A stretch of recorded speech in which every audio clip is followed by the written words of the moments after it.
E aí, higienistas, higienizados e prevencionistas prevenidos, tudo bem com vocês? Eu sou o Eduardo e hoje eu vou dar continuidade na nossa playlist Descomplica Concursos de Segurança do Trabalho. Eu vou comentar com vocês uma prova que foi realizada no Rio Grande do Sul, da Secretaria de Saúde do Estado do Rio Grande do Sul, que a banca é a FAURGS, e aqui está a prova. Foi até uma prova que eu resolvi, que eu fiz, né? Nem todas as provas que eu comento aqui eu vou presencialmente resolver, claro, mas essa aqui foi uma que eu fiz e ela traz bastante coisa atualizada e muitos conhecimentos bacanas que a gente tem que ter para prestar os concursos aí e ter a aprovação, tá bem? Então, e pessoal, antes de começar eu quero dar um aviso que eu também estou muito feliz porque o que acontece? Um canal no YouTube, ele vai, conforme o número de inscritos e relevância do canal, ele vai liberando novas ferramentas para trabalho e para qualificar, enfim, a nossa página aqui no YouTube. Então eu quero compartilhar com vocês mais um progresso que agora o canal obteve, que é o Valeu Demais, que está aqui a imagem de como que a gente recebe o aviso. Então se vocês gostam do canal, acham relevante e quiserem contribuir de qualquer forma, cliquem aí no Valeu Demais e nos ajude a fortalecer e disseminar esse assunto tão espetacular que é a segurança do trabalho. Então vamos seguir e ao infinito e... não.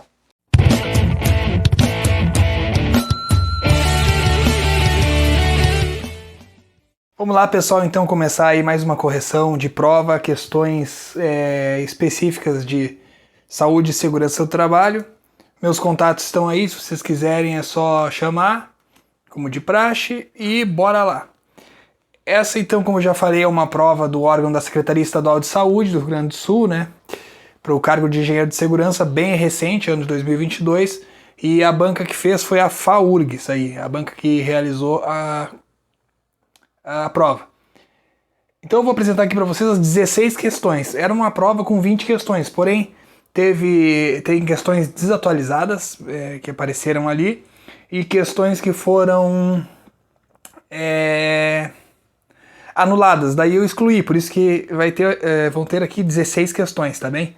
Mas vamos para o que importa aqui na resolução. Número 1, considerando a norma regulamentadora NR15, tá?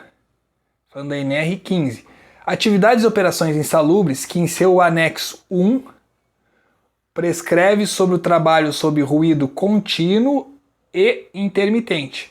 Analise as recomendações. Então vamos lá, o item 1 aqui, pessoal, para a gente analisar. Os níveis de ruído contínuo ou intermitente devem ser medidos em decibéis, perfeito, com instrumento de nível de pressão sonora operando no circuito de compensação A e circuito de resposta lenta slow. Então reparem que a primeira assertiva está correta, beleza, é o que diz lá no anexo 1 da NR15.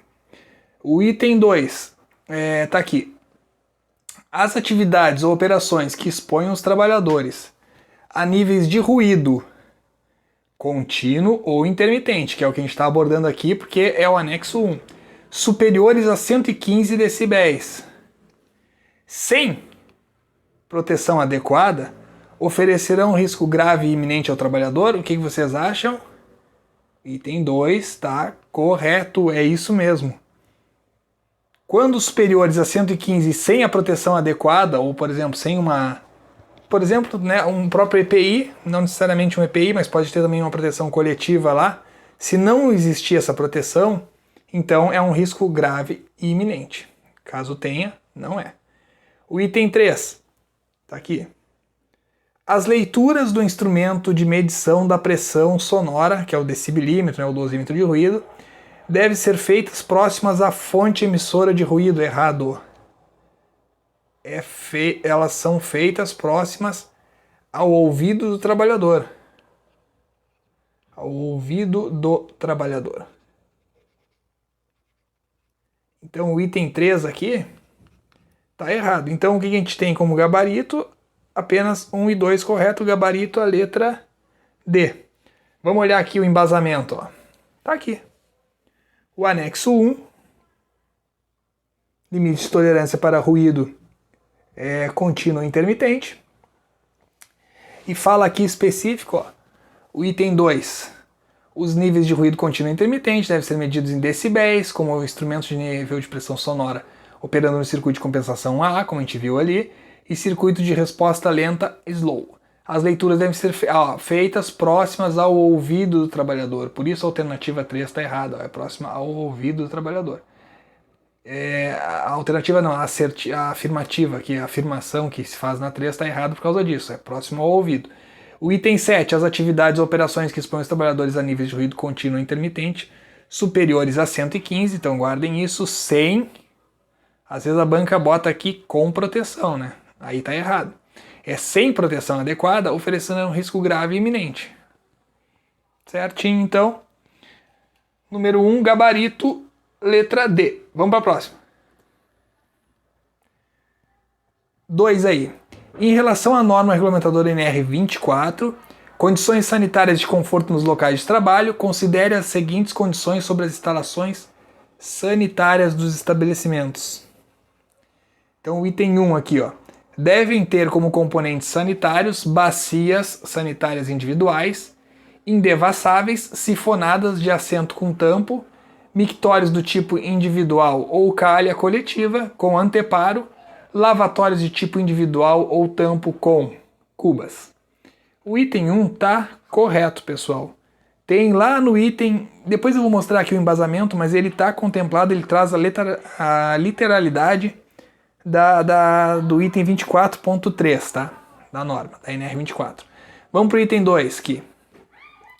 Nas atividades em que há exigência de chuveiros, estes não devem fazer parte ou estar anexo aos vestiários. Errado. Porque, na verdade, ele tem que fazer parte. Isso aqui não tem. Ele tem que fazer parte ou estar anexo aos vestiários. Imagina, né? Tu no vestiário toma banho num lugar longe do vestiário, do chuveiro, toma banho no chuveiro, longe para ir até o vestiário para se vestir? Não, né? Não vai pegar frio na rua, hein? Essa friagem da rua. Então vamos para o item 3. O uso rotativo de armários simples entre usuários nos vestiários não é admitido, exceto nos casos em que estes sejam utilizados para a guarda de equipamento de proteção individual. Então, quais estão corretos? Esse 3 está correto ou não? Diz que não é admitido. O item 3 está errado. Por quê? Porque o uso rotativo, ele é permitido. Ele é admitido, não tem esse não aqui, ele é admitido. Exceto nos casos em que vocês vão utilizar para guarda de equipamento de proteção individual. O EPI, né, como o próprio nome já diz, ele é um equipamento que é entregue ali individualmente, né? Confere. Então não vai utilizar um equipamento individual de maneira coletiva, então serve a mesma coisa para o armário rotativo. Então, se for utilizar os armários para guarda de equipamento de proteção individual, aí não é permitido, tá? Não é permitido o uso rotativo. Agora, caso seja um armário para uso simples, aí é admitido. Então, o item 3 está errado, nosso gabarito, letra A. O embasamento está aqui, NR 23, componentes sanitários, vai falar das bacias sanitárias. Aqui onde está falando que há exigência de chuveiros, como eu falei, eles devem fazer parte ou estar anexos aos vestiários. E aqui o item que fala do armário rotativo, que ele é admitido o uso rotativo de armário simples entre usuários, exceto nos casos em que esses sejam utilizados para a guarda de EPI. E ainda acrescenta aqui, e de vestimentas expostas a material infectante, substância tóxica, irritante ou que provoquem sujidade. Isso aí a questão não trouxe, mas está mencionado lá na NR 24, especificamente o item aqui 24.4.4. Número 3. Número 3. A norma regulamentadora NR 24, ainda na NR 24, que fala, a gente já viu o que ela estabelece, as condições mínimas de higiene e de conforto a serem observadas pelas organizações, devendo o dimensionamento de todas as instalações ter como base o número... como é que a gente vai fazer o dimensionamento de todas as instalações? Tá? Com que base de número a gente vai ter de funcionários? No total de trabalhadores, letra B, de trabalhadores usuários do turno, letra C, de trabalhadores usuários do dia, letra D, de trabalhadores usuários do turno com maior contingente, letra E, de trabalhadores usuários do dia com maior contingente, ó. Isso aqui não é, e poderia ficar uma dúvida aqui, ó. Se é com o número de trabalhadores usuários do turno ou do dia. O que a norma lá fala? Do turno. Ó, esta norma estabelece as condições mínimas de higiene e de conforto a serem observadas pelas organizações, devendo o dimensionamento de todas as instalações regulamentadas por esta NR ter como base o número de trabalhadores usuários do turno. Tá dizendo aqui, ó, do turno. Então o gabarito, essa aqui não é, o gabarito é a letra D. Questão número 4, então, pessoal, diz aqui, ó, a norma regulamentadora NR17, que fala de ergonomia, a partir de 2007 incorpora 2 anexos ao seu texto original, em função do surgimento de novas tarefas em decorrência de alterações tecnológicas, no modo de produção que interfiram no decurso do trabalho humano. E aí pergunta quais são esses anexos, então, esses 2 anexos. Bom, aqui esse tipo de questão não tem muito o que comentar, a gente já vai direto aqui para o gabarito, que é a letra B, pois a NR17 tem 2 anexos. O anexo 1, que fala dos trabalhos e operações, ou melhor, trabalho dos operadores de checkout, e o anexo 2, que fala do trabalho em teleatendimento e telemarketing. Vamos para 5. Em relação à norma regulamentadora NR12, que fala da segurança no trabalho em máquinas e equipamentos. No item que aborda arranjo físico e instalações, considere as seguintes afirmações. A gente tem a primeira aqui, ó. Vamos lá então, ver se estão corretas ou, né, quais estão corretas. A pergunta aqui, quais estão corretas. Ó. Então, a afirmação 1. Nos locais de instalação de máquinas e equipamentos, as áreas de circulação devem ser devidamente demarcadas em conformidade com as normas técnicas oficiais. Se isso aqui está correto, é o que diz lá a NR12. Vamos para o outro item, item 2. As áreas de circulação devem ser mantidas desobstruídas. Confere, né, pessoal? Isso aqui está corretíssimo. Toda área de circulação ela tem que ser desobstruída. Imagina ter uma área de circulação obstruída, não faz sentido nenhum. O item 3. A demarcação das áreas de circulação utilizando-se marcos, balizas ou outros meios físicos será feita apenas em casos excepcionais, excepcionais, a critério do empregador. Terceira, está correto ou não? Não, está erradíssimo. Não é apenas em casos excepcionais. Olha o que diz lá o nosso embasamento. O arranjo físico e instalações aqui diz o seguinte: nos locais de instalação de máquinas e equipamentos, as áreas de circulação devem ser devidamente demarcadas em conformidade com as normas técnicas. Isso aqui a gente viu, está no item 1 ali. Botaram até na mesma ordem, né? Não. Esse aqui é o item afirmativa 1 ali, ó. Essa aqui, ó, é permitida a demarcação das áreas de circulação utilizando-se marcos, balizas ou outros meios. Isso aqui está mencionado no item 3, né? Do nosso enunciado. Então, ó, é permitida a demarcação, não tem nada de excepcionalidade, como está dizendo aqui, ó. A critério do empregador, não. O que diz é isso aqui, que é permitida a demarcação das áreas de circulação utilizando-se marcos, balizas ou outros meios físicos. E aqui, ó, é o item 2, está corretíssimo, as áreas de circulação devem ser mantidas desobstruídas. Perfeito, então o gabarito da número 5 é a letra D, que apenas a 1 e 2 estão corretas. Vamos para 6.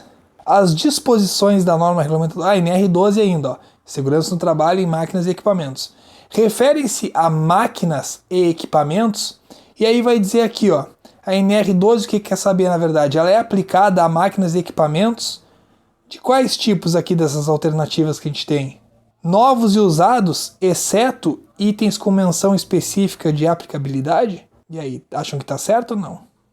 Já vamos marcar o gabarito, né? Essa aqui é a alternativa correta, porque ela é aplicada para máquinas e equipamentos novos e usados, exceto quando tem a menção específica de aplicabilidade. E qual é essa menção específica de aplicabilidade? A gente vai ver aqui, ó, no item 12.1.4, ou seja, onde a norma não se aplica. Aqui, ó, é o nosso gabarito. ou as disposições desta NR referem-se a máquinas e equipamentos novos e usados, exceto nos itens em que houver menção específica quanto à sua aplicabilidade. E quais então, vamos lá para as menções específicas da aplicabilidade que a norma não é aplicada? Quando a gente tem aqui máquinas e equipamentos movidos ou impulsionados por força humana ou animal, B, as máquinas ou equipamentos expostos em museus, feiras e eventos, para fins históricos. Eu não vou ler tudo aqui, né, porque vai ficar salvo, vocês podem ler aqui. Ó. C, as máquinas e equipamentos classificados como eletrodomésticos. Repare que está aqui, ó, essa aqui é a C, não entra. Ó, exposto em museus e feiras e eventos não entra. Movidos ou impulsionados por força humana ou animal não entra. E aí, as comprovadamente exportadas de exportação também não tem menção. Eu não vou ler todas aqui, né, para vocês, mas deem uma olhada aqui nessas alternativas, ou melhor, nessas informações aqui de não aplicabilidade da norma, que costuma cair também isso aqui em prova. Isso aqui geralmente é cobrado também em prova. Então, nosso gabarito da número 6 é a letra A. Vamos para 7. Agora falando de NR 32. Segurança e saúde no trabalho em serviços de saúde, que tem por finalidade estabelecer as diretrizes básicas para a implementação de medidas de proteção à segurança e à saúde dos trabalhadores, dos serviços de saúde, bem como daqueles que exercem atividades de promoção, assistência à saúde em geral. Então, para fins de aplicação desta NR, entende-se por serviço de saúde. É o quê? Os centros de saúde de rede estadual, as unidades de pronto atendimento dos municípios, qualquer edificação destinada à prestação de assistência à saúde, as clínicas para atendimento de emergência ou hospitais públicos e privados. Bom, o que a gente vai aqui responder conhecendo a literalidade da norma mesmo. E lá diz que serviço de saúde é qualquer edificação destinada à prestação de assistência à saúde. Como está aqui nesse item, abaixo 1.2 da NR 32, né? Se você olhar aqui, hospitais públicos e privados, bom, isso aqui também, mas está pedindo aqui a literalidade da norma, e aí o que diz lá é que serviço de saúde é qualquer edificação destinada à prestação de assistência à saúde. Por isso o nosso gabarito da questão 7 é a letra C. Vamos para 8 agora. Considere as iniciativas a seguir. Iniciativa 1 aqui, ó. Bom, vai pedir certo ou errado, né, de 1, 2 e 3 dessas iniciativas. A 1. Conhecer o processo de trabalho no local analisado e os trabalhadores. A 2. Conhecer os instrumentos e materiais de trabalho e as atividades exercidas. E a 3. Elaborar um manual de recomendações de saúde e segurança do trabalhador. Aí pergunta, quais correspondem a objetivos ou etapas de elaboração do mapa de riscos em uma organização previsto na Portaria Federal número 25, de 29 de dezembro de 1994, em seu anexo 4. Bom, a gente sabe que quando vai elaborar o mapa de risco, o item 1 a gente tem que considerar. A gente tem que conhecer o processo de trabalho, e do local analisado e os trabalhadores, sem dúvida. A 2 a gente vai considerar também, porque a gente tem que conhecer os instrumentos e materiais de trabalho e atividades exercidas para saber quais riscos que eles vão estar expostos, né, para o mapa de riscos. E aí elaborar aqui, o item 3, elaborar um manual de recomendações de saúde. Não, isso aqui não, né? Isso aqui talvez seja uma ação futura, né, depois ali, posterior, mas não para elaborar o mapa de riscos, como está pedindo aqui. E o nosso embasamento é esse aí, o anexo 4, como o próprio enunciado falou, que está nas etapas de elaboração ali, conhecer o processo de trabalho local analisado, né, os trabalhadores, aí quando fala em trabalhadores é o número, sexo, idade, treinamento, profissionais e de segurança e saúde, a jornada e os instrumentos e materiais de trabalho, também está mencionado aqui, e as atividades exercidas.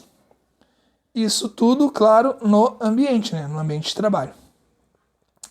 Pessoal, agora eu vou dar só um recado para vocês aqui. Então, galera, eu tenho um recado muito importante para vocês.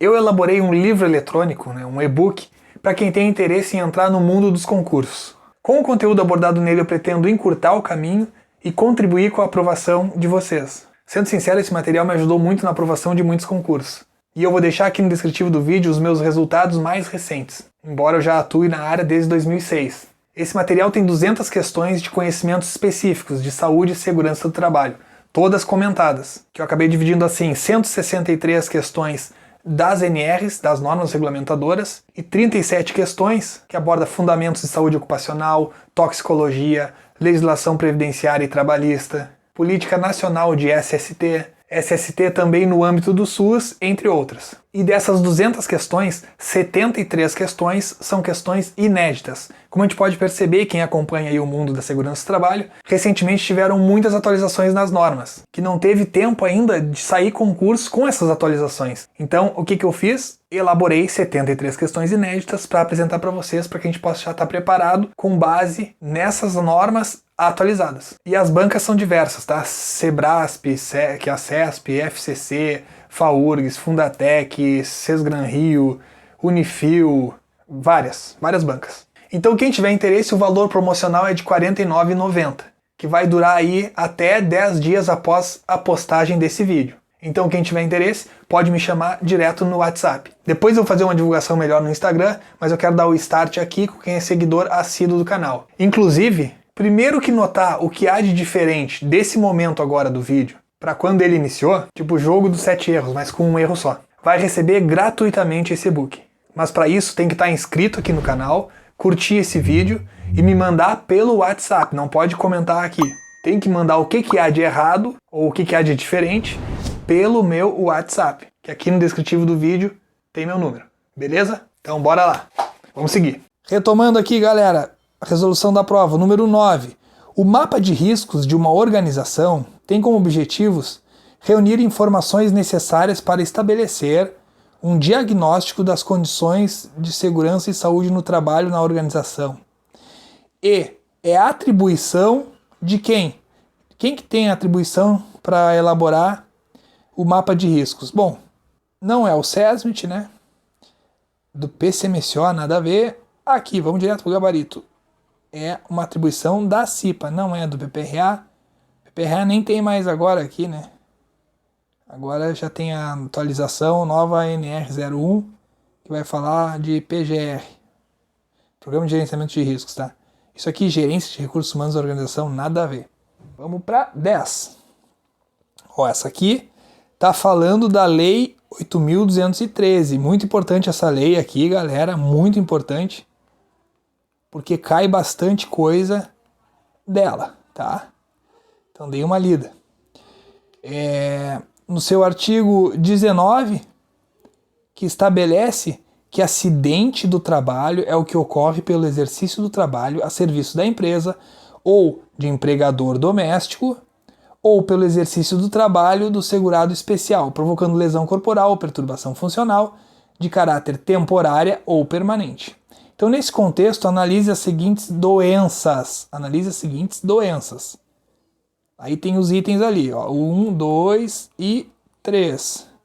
O item 1, a doença profissional, assim entendida, a produzida ou desencadeada pelo exercício do trabalho peculiar a determinada atividade. O item 2, a doença do trabalho, adquirida ou desencadeada em função de condições especiais em que o trabalho é realizado e com ele se relacione diretamente. E o item 3, a doença degenerativa, inerente a grupo etário, a que não produz incapacidade laborativa, ó, que não produz incapacidade laborativa. Então, de acordo com a referida lei, essa lei aqui que a gente viu, 8.213, quais dessas doenças são consideradas acidentes de trabalho? Bom, a gente sabe lá que tem o tipo de doença que equipara-se a acidente de trabalho. Antes de tudo, vamos pegar ali, ó, a primeira está correto. Ela equipara-se à doença profissional, que é entendida, produzida ou desencadeada pelo exercício do trabalho peculiar, ela é considerada um acidente de trabalho. O item 2 também, porque a doença do trabalho também é adquirida ou desencadeada em função de condições especiais que o trabalho é realizado e, muito importante, é com ele se relacione diretamente. Então também é considerado um acidente de trabalho. Agora, as doenças degenerativas, como está dizendo no item 3, não são equiparadas a acidente de trabalho. Então o gabarito da 10 é a letra D de novo, hein? Pô, bastante D caiu aqui. D de novo. D de novo. E como é que a gente vai ter o embasamento? No artigo 20 aqui, ó, dessa lei, que vai mostrar o que considera-se acidente de trabalho. E aí está mencionado aqui, ó, a doença profissional, a doença do trabalho e quais que não são consideradas como acidente de trabalho. Ó, não são consideradas como doença do trabalho, como doença do trabalho, e assim não são consideradas, não são equiparadas a acidente de trabalho, que são a doença degenerativa, a inerente a grupo etário, a que não produz incapacidade laborativa, e a doença endêmica adquirida por segurado habitante de região em que ela se desenvolva, salvo, ó, ainda tem uma exceção aqui, muito importante, salvo comprovação de que é resultante de exposição em contato direto determinado pela natureza do trabalho. Então, assim, a doença endêmica, ela por si só não é uma doença do trabalho, não se equipara a um acidente de trabalho. Mas se for comprovado que foi resultante da exposição em contato direto pela natureza do trabalho, aí sim. Então, 10, gabarito letra D. Vamos para 11. O anexo 1 da norma de higiene ocupacional NHO 11 da Fundacentro estabelece procedimentos para a verificação de interiores de áreas retangulares por meio da iluminância média sobre um plano horizontal, proveniente da iluminação geral. As medições devem ser realizadas de modo que a superfície da fotocélula do medidor de luminância, é a unidade de medição em lux, né? Quando a gente vai medir, ele vai ter a unidade lux, seja corrigida para a sensibilidade do olho humano e o ângulo de incidência, devendo estar posicionada, exceto nas situações em que a iluminância deve ser medida no nível do piso, em um plano horizontal a uma distância de, isso aqui não tem, é direto também, o que fala lá é quando for medir a iluminância no nível do piso, ela tem que estar em um plano horizontal a uma distância de 0,75 metros do piso. Não tem muito o que comentar, é o que está dizendo na NHO 011, e só lendo e resolvendo assim. Agora eu pergunto, agora essa questão pode cair na prova? Pode cair? Pode, agora a gente já sabe, né? Número 12. Considerando que iluminância é a quantidade de luz incidindo sobre uma superfície, medida em lux. No contexto da norma de higiene ocupacional NHO 11, avaliação dos níveis de iluminamento em ambientes de trabalho internos da Fundacentro, analise as condições seguintes. Então o item 1 ali, ó, da nossa questão. O trabalho visual é crítico. O item 2. A capacidade visual dos trabalhadores está abaixo do normal. E item 3. A tarefa apresenta contrastes excepcionalmente altos. Então, em quais dessas condições a iluminância deve ser aumentada em pelo menos um nível na escala de iluminância da NHO 11?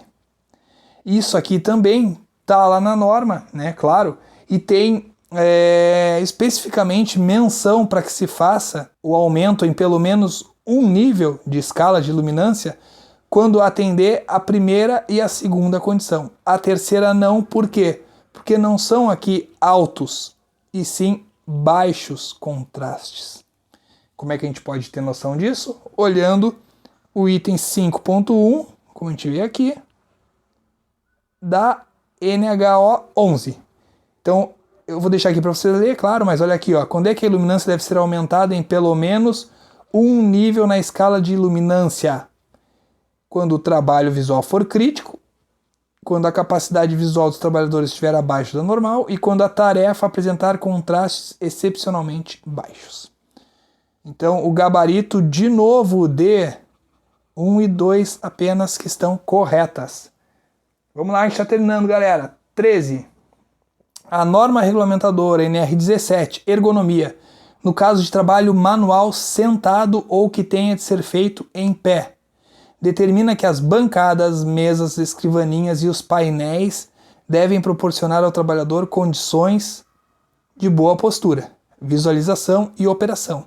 Então considere as seguintes afirmações sobre tais mobiliários. A afirmação 1, 2, de novo, e 3. Poxa, essa prova era 20 questões, mas tem que ler muita coisa, né?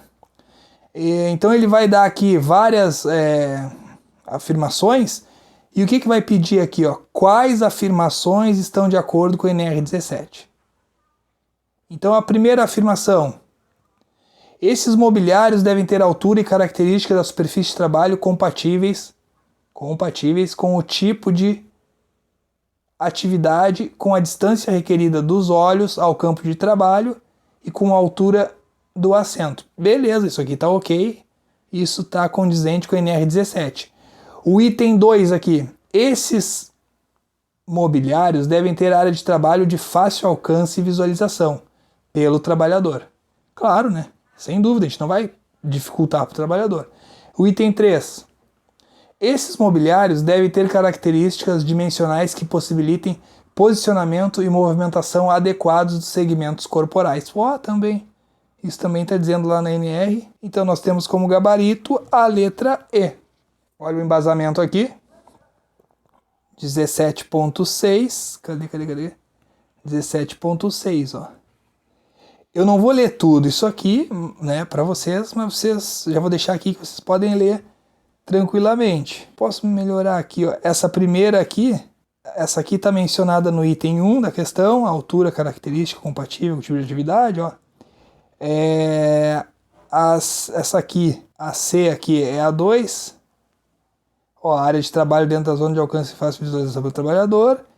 E onde é que está a terceira? A terceira é na A aqui, ó. Essa aqui na B, essa aqui na C. E tem outras informações aqui que são mencionadas que é importante vocês darem uma lida para saberem, tá? Vamos lá para a 14ª questão. Voltou a NR 32, que fala da segurança e saúde no trabalho em serviços de saúde, e estabelece as diretrizes para a implementação de medidas de proteção à segurança e à saúde dos trabalhadores dos serviços de saúde, tá? Vamos lá então, item 1 aqui, ó. Vai perguntar aqui no final, ó, já vamos adiantar, quais estão corretas, né? Então vamos olhar a 1, a 2 e a 3. Quais estão corretas? 1. Todo trabalhador do serviço de saúde deve ser fornecida gratuitamente programa de imunização ativa contra tétano, difteria, hepatite B e os estabelecidos no PCMSO, que é o Programa de Controle Médico de Saúde Ocupacional. Corretíssimo. Tá? Certíssimo isso aí. O item 2. Sempre que houver vacinas eficazes contra outros agentes biológicos que os trabalhadores estão ou poderão estar expostos, o empregador deve fornecê-las gratuitamente. Corretíssimo também. Repare que aqui que eu sublinhei, que eu circulei gratuitamente, porque às vezes eles botam a banca, né? Bota que é cobrado com desconto em folha ou cobrado do trabalhador. Não é cobrado, né? O empregador tem que fornecer gratuitamente. Ó. O item 3 agora aqui, ó. O trabalhador deve fazer o controle da eficácia da vacinação sempre que for recomendado pelo Ministério da Saúde. Pelo Ministério da Saúde e pelos seus órgãos e providenciar, se necessário, seu reforço. Isso está certo ou errado? Está errado. Por quê? Porque não é o trabalhador, e sim o empregador. Atenção, porque eles gostam de mudar isso aí. É o empregador que deve fazer o controle. E de acordo com, eu também botei aqui o MS, ó, o Ministério da Saúde. Eles gostam às vezes de colocar também aqui, ó, o Ministério do Trabalho, Emprego. Não. É atribuição do Ministério do Trabalho e Emprego. Essa recomendação de eficácia de vacina e reforço. E sim do Ministério da Saúde. Mas as bancas gostam de querer complicar. Então, o embasamento está aí. Não vou ler tudo para não ficar maçante, né? Vocês podem ler aqui o embasamento para a resolução dessa questão. Então, nós temos como gabarito, de novo, AD 1 e 2 apenas. 15ª questão. Considere as determinações da norma regulamentadora NR5, que é a Comissão Interna de Prevenção de Acidentes agora. Vamos já analisar aqui, ó. Vai pedir de novo, né? Quais estão corretas aqui. Então vamos item 1 a 1. A CIPA será composta de representantes do empregador e dos empregados, de acordo com o dimensionamento previsto na NR, tá certo? Ela é paritária ali, né? Mesmo número. Mesmo número de representantes do empregador, mesmo número de representantes do empregado. Dos empregados, né? O item 2. Os representantes dos empregados, titulares e suplentes, serão eleitos em escrutínio secreto. Corretíssimo. É por voto lá. Os mais votados vão ser escalonados ali, né? Entre titulares e suplentes. Beleza. E ainda diz aqui, ó. Do qual participem independentemente de filiação sindical. Exclusivamente os empregados interessados. Continua correto isso aqui, né? Isso aí tudo está mencionado lá na NR5. Não precisa ter filiação sindical para poder concorrer à CIPA. Tá? Então por isso que diz independentemente aqui, de filiação sindical. E o item 3, cadê o 3 aqui? Aqui, ó. Os representantes dos empregadores. Atenção, eles gostam só de mudar empregadores por empregados e assim vai. Titulares e suplentes serão eleitos. Olha aqui, escrutínio secreto, errado. Eles são indicados. Nem vou ler o resto aqui. Eles não são eleitos, são indicados pelo empregador, ó. Realmente a CIPA aqui ela tem um mandato, a duração de 1 ano e permitida uma reeleição, tá? Mas o erro da questão é dizer que os representantes dos empregadores serão eleitos. Não são eleitos, são indicados. Então o gabarito... vocês já sabem qual é o gabarito. Era só marcar o D nessa prova, estava aprovado, hein? Vamos para a última questão. Antes, tá aqui o... eu risquei muito aqui, hein? Ficou muito riscado. Foi mal, galera. Mas deem uma olhada aqui, ó. Aqui tá o embasamento que fala da Constituição e estruturação da CIPA, que eu tirei da NR5, claro. Então agora a última questão. Vai cobrar aqui, ó, os métodos e ferramentas para verificar o manuseio e a movimentação de cargas. Destaca-se um deles que considera como variáveis a frequência de levantamento da carga, a qualidade da pega, as distâncias entre o indivíduo e a carga. Então esse método aqui, para avaliação dessa movimentação de cargas, é denominado, já vamos para o gabarito, letra C, NIOSH. Todos esses itens do enunciado são observados por esse método, a equação NIOSH. Vamos ver aqui cada um deles o que fala, ó, os demais, por que não são? Por que não foi escolhido como gabarito a letra A, por exemplo? Porque o sistema OAS é uma técnica de amostra que devem ser feitas muitas observações, com várias amostras. As posturas são observadas num conjunto de intervalos de tempo e cada observação requer o registro das costas, braços, então não tem nada a ver com o enunciado. O que se faz na escala de Borg? A escala de Borg é uma ferramenta para controle da intensidade dos esforços apenas. Então, por isso que a B também não era. E agora o Corlett, o diagrama de Corlett. Foi publicado em 1976 por ele, né, e Bishop, e consiste em uma ferramenta semi-quantitativa de avaliação do desconforto postural por meio de um mapa de regiões corporais. Então nada a ver com o nosso enunciado, por isso não é a questão. E o índice OCRA avalia e quantifica os fatores de riscos presentes na atividade de trabalho e estabelece, através de um modelo de cálculo, um índice de exposição a partir do confronto entre as variáveis encontradas na realidade de trabalho e aquilo que a ferramenta preconiza como recomendável naquele mesmo ambiente de trabalho. Faltou o ponto aqui. Então, não era por causa disso. E aí a gente tem o gabarito da questão 16, letra C, e concluímos a nossa resolução. Valeu, galera!